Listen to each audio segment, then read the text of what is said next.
Ang tanong, kaya ba natin ipakulong ang isang tao sa kasong theft kung itinatanggi niya ang paratang laban sa kanya? So pag-usapan natin ang kaso ng Realiza versus People na related sa kasong theft.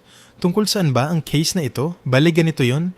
Ayon sa kasong ito, pumasok daw ang akusadong si Carlo Realiza sa bahay ni Elfa at ninakaw ang rubber boots, isang kaldero, at isang kawali na nagkakahalaga ng 1,600 pesos. Nakita pa nga mismo ng anak ng biktima ang pangyayari, pero hindi na daw niya naawat ang pangyayari kasi tinakot daw siya ng akusadong si Realiza na papatayin. Si Realiza naman, depensa niya alibi. Nasa ibang bayan daw siya nung nangyari. Dagdag pa niya, gawa-gawa lang ang kaso dahil sa boundary dispute nila sa lupa. Pero sa huli, hindi pinaniwalaan ng korte ang kwento niya. Nahuli siya at nahatulan ng pagkakakulong. So ang issue dito, kung mananagot ba ang akusado nga si Realiza sa kasong theft kahit na todo tanggi pa ito sa paratang laban sa kanya?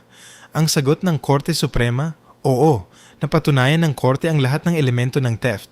Sa kasong ito, malinaw na kinuha ng akusado ang mga gamit ng walang consent at tinago niya ito na nagpapakita ng intent to gain. Pumasok pa siya sa bahay ng biktima. Yung depensa niyang alibi hindi pinaniwalaan kasi hindi niya napatunayan na imposible siyang nasa lugar ng krimen. Kaya naman, guilty ang akusado sa theft. Tip ni Attorney RCB, basta tinanong sa bar ang theft, lagi gumamit ng magic word na the taking was done without the consent of the owner.